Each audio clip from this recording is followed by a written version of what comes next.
Well, good morning and welcome to the next edition of Newt's News, Talking to the Max. And we've been discussing what we're going to talk about today. And again, it's pretty hard to move away from current world issues because they are so serious.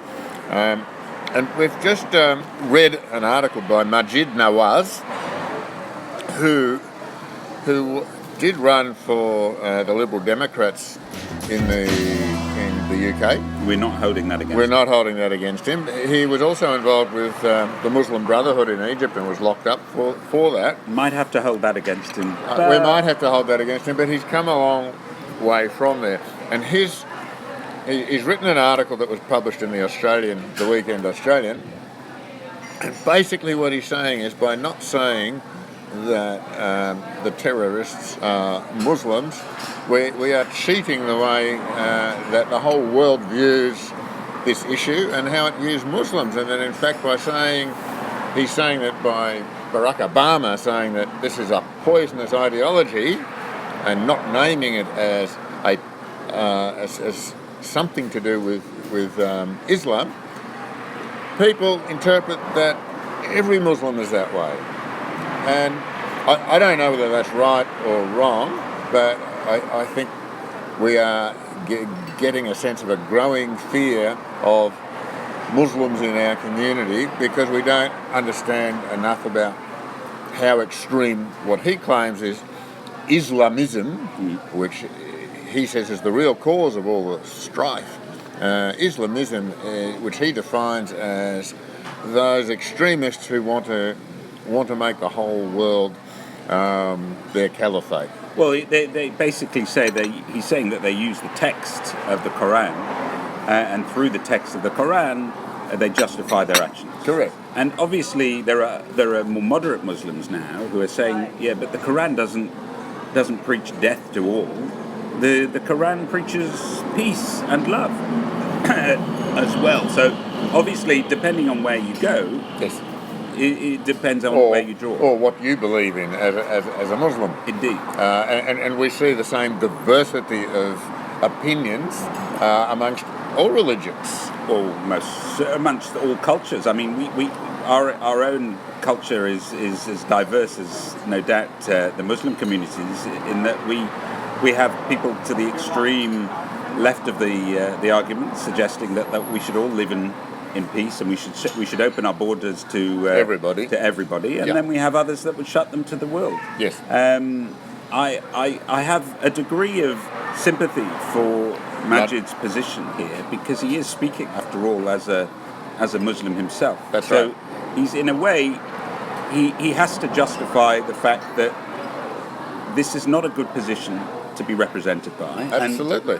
But at the same time, it is about, and very much about, his and their religious identity. So what he's basically saying is let's keep a far more open mind on the subject, and it's not black or white.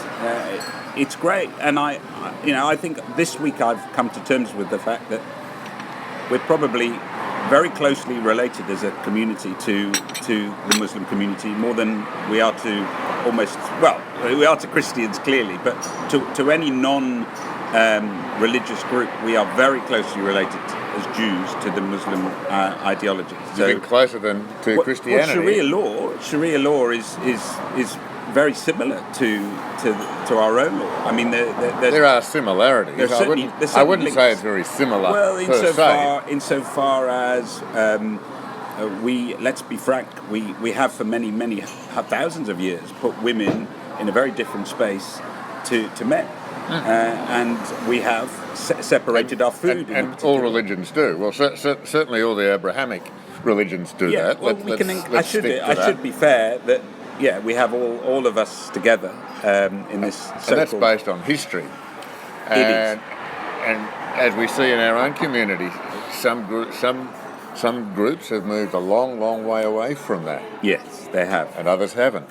Yeah, and I guess we're as I say, just as Maajid is questioning how we're defining his Muslim Islamic community, so do many Jews. That's right. They question whether or not the ancient rituals are really relevant in today's society. You hear that all the time.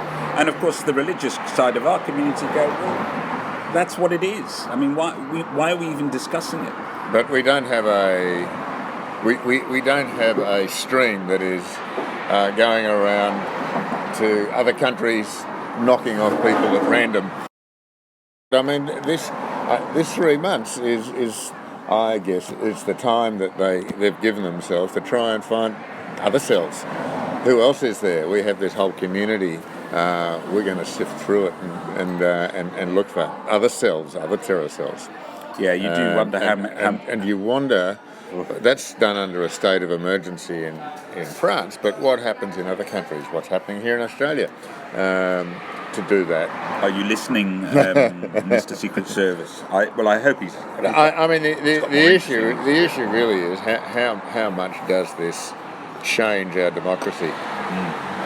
And it inevitably has to change our democracy because we need to look for these people before they can do anything. I was going to say I hope it does, Yeah. because I think this political correctness, which is coming under closer scrutiny now, has been the bane of our lives. As much as it's important not to discriminate on so many levels, not to be able to discuss it, as I think I said this last one, slightly repeating myself, I find very frustrating. Particularly amongst politicians. I mean, in Israel, you can't afford to be politically. We're more direct. That's right. Much more direct. And that's the great thing in Majid's article. He says is you cannot say that these terror acts are not related to Islam. No. They are. The people who are perpetrating these terror acts are Muslims. Doesn't mean that every Muslim in the world is like that or supports that or thinks like that at all. Do you know? And I think, certainly in the Western world, I think everywhere people are smart enough to understand that distinction. I hope so. And so being politically correct for the sake of being politically correct, sometimes I think that's what's gone too far. Yes. And in fact, it's creating barriers rather than knocking them down. Do you know what's funny? I would have to say that we started the year in Paris, in France, with an extraordinary event. Looks like we're pretty much ending the year with another extraordinary event in exactly the same place. And I don't know if we've learnt anything in that time. We are as we're apart from the fact that perhaps we all need to come together in a way that we haven't done previously. Perhaps, but the fact that we haven't. And it has taken yet another event, and it may take more before we actually see a unified approach to not demonizing Islam in the way in which so many people have, but actually tackling it at the root cause. And I mean, we can talk at length about what I believe the root cause of the events in Paris were not actually totally about what's happening in the Middle East. I think it's what's happening in France. Well, in the suburbs. I'm really not sure about that. What I don't understand, and I have no feel for it, is that why such a large proportion of the community that now in France, 4.5 million Muslims, 4.5 million Muslims who have lived there for some generations now, haven't, like other waves of migrants in Western communities, integrated. I'll tell you why. And that's the big issue. I can tell you why. Okay. Because what France did is they constructed what I consider to be the worst type of housing in the worst types of locations. I'm thinking at the moment about a particular place in Marseille where about 10,000 souls have to live without decent facilities, hardly running water. And one of the reasons is because the French don't accept their immigrants as being French.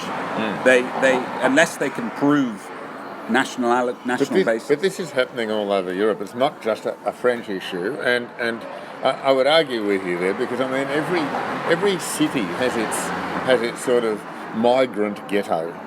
And we all start out there. I mean, the Jews lived in Carlton before they migrated to Caulfield. Yeah.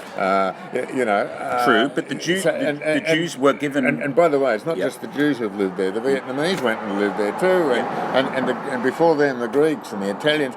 Every city has its chic ghetto areas, which are easy for migrants to live in because they're much more affordable. They move on in generations. I guess what I'm... Okay, they become more educated and assimilated. I'm suggesting that those, and this is my little left-wing argument, those communities were not given the opportunities that the communities you've mentioned, the Vietnamese, the Jews, they have been marginalised in France to such a degree that they have nowhere to go. This is very much the argument of the Palestinians, where we're looking. I was going to say this is sort of saying, well, that perpetrator actually has been really badly treated by the broader victim community that he's targeting. I don't believe that. Well, I really don't believe that. But you can't dismiss it, because the kids that are putting on these suicide vests have nowhere to go. They have no future. But you're only from talking their about one terror incident. Oh, I think there's if you look at others, I mean, the guys who flew the planes into the World Trade Center, some of those were well-educated guys with a lot of. It's something else. It is